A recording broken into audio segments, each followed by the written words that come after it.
But the other thing that I would say is just because one thing works doesn't mean it's going to work again. Like that to me is kind of like the frustration is like you do something, you're like, oh, that worked really, really well, let's do it again. And the next time it doesn't perform. So like you just have to constantly be reevaluating and readjusting and kind of trying out different things. Always be testing. Yes.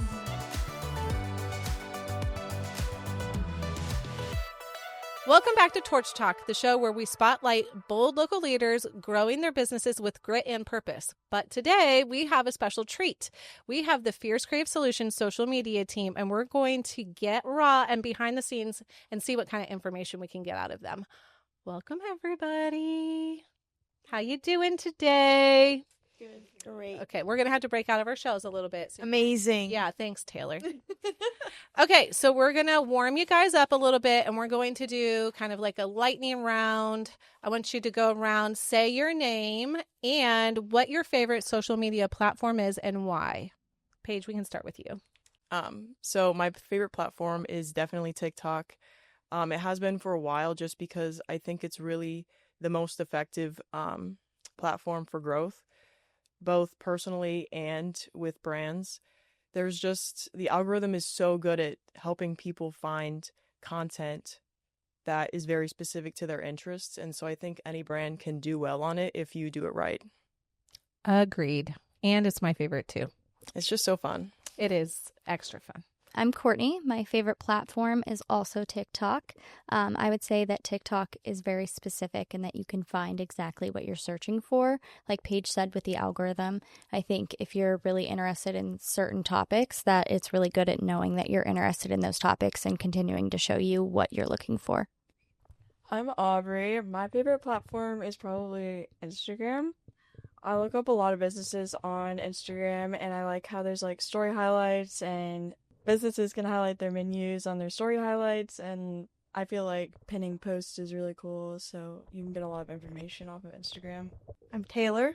My favorite platform is probably also TikTok just because of all the growth things, but also it's super easy to binge. So in the mornings and at night, it's a good time. Amen to that, sister. My name is Chloe, and my favorite platform is definitely YouTube because I like long form content more than short form.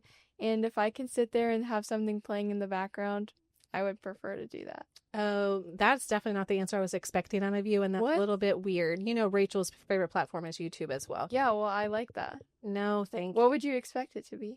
I don't know, but not YouTube. What? You're too young to like YouTube. YouTube is like for old What? people. That's what I feel like.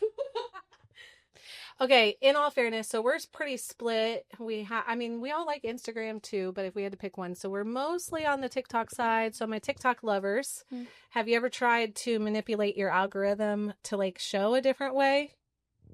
Like on purpose? Like watching videos on purpose to see if it changes? Is that what you mean? No. I have Yes. had, so, you know, like when TikTok went away Yeah. and then it came back, like my algorithm was super messed up. So like I had to intentionally go watch all the things I really, really liked so that it would get back to where it was before. Anybody else ever do things like that? Yes. Yeah, like I have different accounts for different interests. So Oh, way. Paige, Fun fact. yeah. have hidden accounts.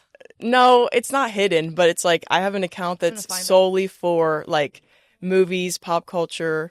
So I will not like a video that's like Not me. something funny or something. So which one are we following is the question. Because I've only found one. I think you're actually following the movie one, but I am following the movie. but everyone else is following my one? Yeah, but I don't post on it anymore. Okay. That one's just for giggles. Interesting. Yeah. But so yeah, you can like That's tailor like your watching feeds TikToks. for different things, yeah. So I have a personal brand channel, obviously, and and then I have my personal login one. And I actually sometimes I swear because I'm logging into the same thing on both, it wants to like blend it, and then I'll be like, no, you're on the wrong channel. So that I forward, like for example, like on my personal brand, I want to consume all the marketing trends. Like that's where I want all my marketing information. That way, on the personal side, whenever I want to check out of work, it's all the fun stuff. Like Yeah. I really love husband-wife prank videos. I'm really, for a while when I was running, I had Run Talk. That's what I called. And now I have Romantasy Talk. Like I'm on Book Talk for sure. So all of the things. Yeah. So when I see it start crossing over, then I'm like just sending the videos to the right profile so that then I could go watch it there. Yeah. It doesn't always work super well to manipulate the algorithm, but I think it does influence it. I've definitely had some guys. Okay, funny story. Went to a client, I'm scared. introduced TikTok, and he literally said, "Why do I just keep getting videos of girls?" And I said, "Because you're watching the videos with girls." So Oh, stop. that's tea. Oh, FYI, That's that tea. is major. Who are you? you control your algorithm. When we first started at TikTok for one of my clients, their For You page was so weird. It has you like select what your interests are, but it was not accurate at all until we started watching and like searching for those types of videos. Like his For You page was all over the place and it made no sense. So my husband and I actually signed up for TikTok during COVID, like everybody else did, like resist, and then there's nothing else to do, Yeah. right? So we're literally sitting beside each other in the living room, like opening it up. And his very first video was, I'll never forget this, was like a grilling big green egg video all about smoking, which is his hobby.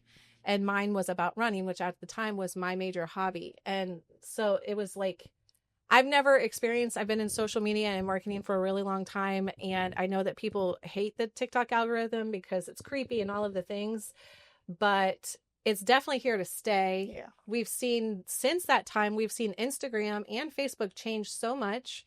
So this could lead to the next part of the conversation, which is because of the algorithm being served to people that do or don't follow you. Now like followers don't matter.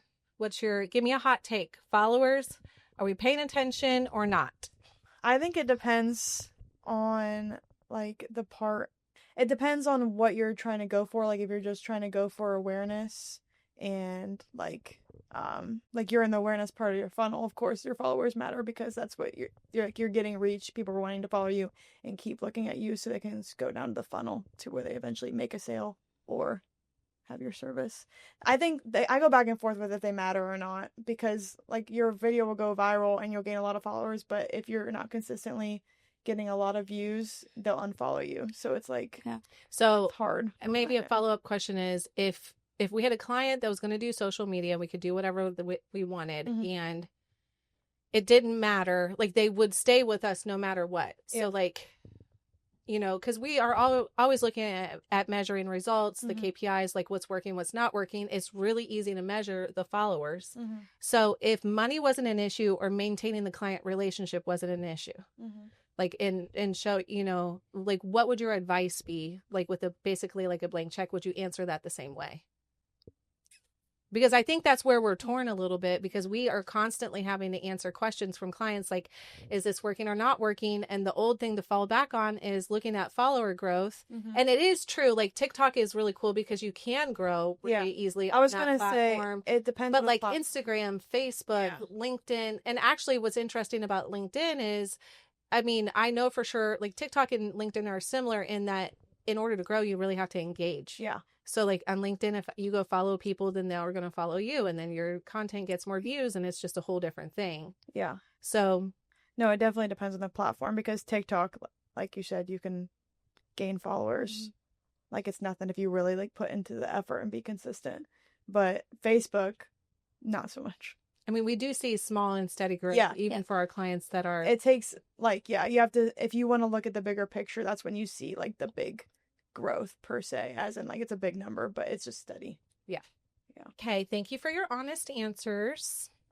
Okay. I would like to know, all of you have been in your roles for different lengths of time. This is going off script. So I know I pounced this on you like 2 seconds ago. So what's your favorite thing about your role as a social media coordinator, team leader, whatever, just in social media in general, what's your favorite thing about it? I would say that my favorite thing about social media is finding like fun trends to do. Like we had a shoot at the vet clinic and it was really fun to find different things like trends that are going around with people, but we could turn into something that worked in the vet setting. So I think it adds a fun factor and people will actually watch it and it'll help with growth a lot. I guess for me, like I just see like content creation as like a puzzle waiting to be solved. So it's like I don't really know what the outcome's going to be entirely, but I have all the pieces and like trying to figure out like every aspect of a video, for example. It's like creating that reel and then like figuring out that end result and being like, yes, that's exactly what I wanted. I just find that really fun. That's a very interesting perspective. I don't know if I've ever heard anybody like explain it like that anymore. So do you get frustrated when you put things out there because we don't know what the results are going to be? Mm-hmm. We can't guarantee it. Yeah. So do you get frustrated when things don't do hit? Like, I'm I trying to mean, understand what's going to make it. I feel like I've just been on social media long enough that I know like not everything's gonna hit, and it's like not necessarily anything you did. It's just draw of the luck, I guess. But the process itself is what I really find fun. I like that. How do you, because you've been in social media in some different roles and things like that, do you have a hard time switching for different clients? Like keeping that same perspective but you have different challenges with different clients? Yeah, I think I just have like different expectations because I have a understanding of like each brand and like what the like realistic expectation is. And so I try to just not let it get to me if something flops more than I expected, because it really is based on every specific client. Mm-hmm. I think that my favorite part about social media is that no matter who you are and what content you post, your content will find a way to somebody that likes it. And it's especially on TikTok mostly, because I feel like a lot of the time people try to post to a different niche, but I think too, it doesn't always matter. You don't have to be a specific type of person to post. You can post whatever and your content will find the people that it's meant to find, because there's always people out there that will like something that you do and like your post in some way. And it doesn't have to be catered toward a specific type of content. Okay, so maybe I can get the people that didn't answer to answer the other question, which is, what are some of the things we don't like about social media? Do you want me to start? Go ahead. Yeah, go ahead. I had to have a moment this week with a client about how much marketing sucks sometimes, because it is freaking exhausting that it changes all the time. That's what I was going to say. It's like, and especially with social media, because TikTok really did change the game. Yeah. Like, okay, so I grew Facebook whenever I was in my social media coordinator days a long time ago. I did a giveaway for Columbus Zoo Family Pass and grew a Facebook page to 25,000 followers, which is like that. And that was Wow. it's pretty good. Next to impossible to do now. yeah. Like next to impossible without paid. If you pay to promote and get the like, which is really, that's what Facebook's trying to do. They want your money. Yes. Mm. So it's just sometimes really, especially the older you get, guys, I'm getting older. Like, it's just like so much to keep up with. Like, it's changing all the time. It's changing so quickly. Especially with influencers now, people are wanting to watch that kind of stuff rather than. But are they? Because now I'm seeing like the new trend this year is that employees are supposed to be influencers, and like influencers too expensive. And instead of talking about a product, you just do product placement in the video. Oh, that's interesting. That's a new take. Paige knows. Mm-hmm. Yeah. Yes, literally like movies. Oh. So instead of talking about your Celsius, you just put a Celsius in the video, and brands are supposed to pay for just that placement. Oh, yeah. I actually saw one the other day That makes where this sense. guy it was a guy doing, I saw yeah, that. I'm pretty sure he was doing his makeup, which I don't know how that ended up on my feed, but he was telling a story, and I'm trying to think about like all the things that he was using. He never once talked about a single one of them. I definitely paid attention. Oh, Like, he was telling see, a I would story want about that. like, I went out to dinner and this is what happened. Like, he's spilling the tea about something else, but he's using 1,000 products out in front of See, but that would frustrate me because I would want to know. I would be like, "Oh, that looks Well, I really think good. What that's is the point that?" you're But supposed like, to ask in the comments. oh, okay, that makes sense to get the engagement up and Yeah. get a boost. Oh, It makes it very It does confusing, make though. sense. We're managing businesses. So how do you It does like make a sense. few years ago when Fear started, we used to talk to businesses about potentially like creating a collaborator influencer budget, and then how much do you pay somebody to do that?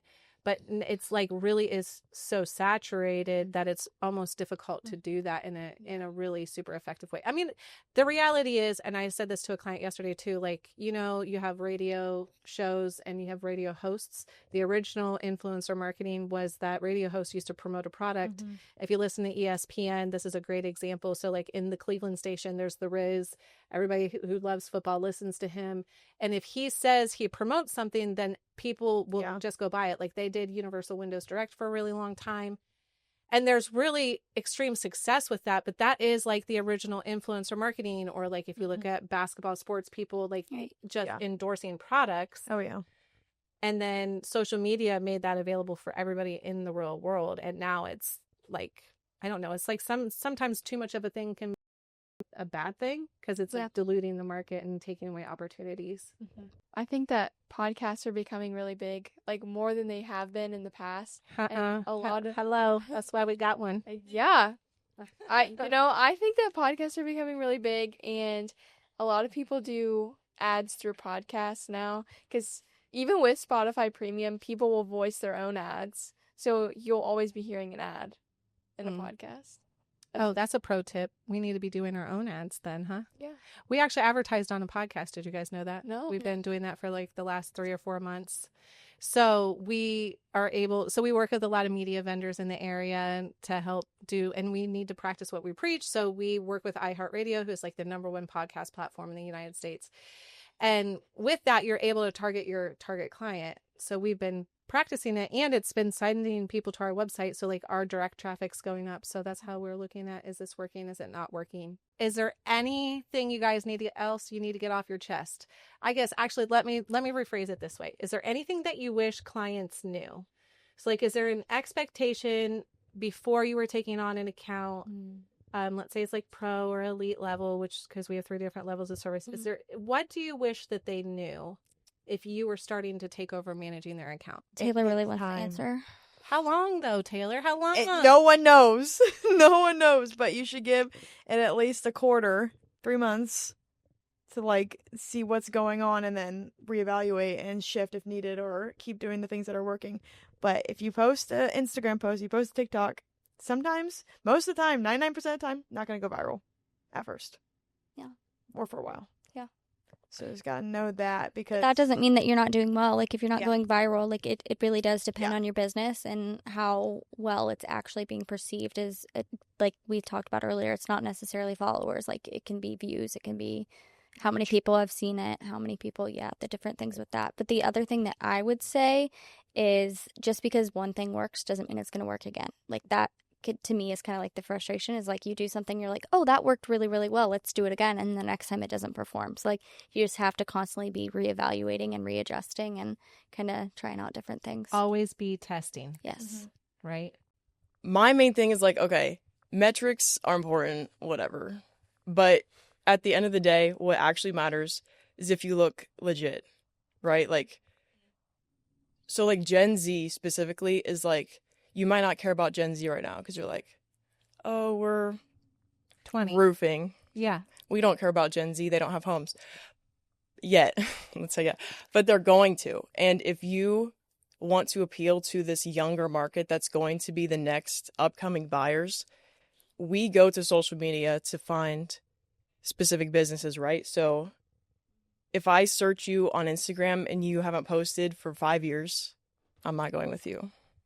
I was going to ask as a follow-up question to that, like, because generationally there is a gap between us. So like our behaviors are a little bit different. So what is important to you? So if you're looking for a company, like what is important to you if you're following somebody on social?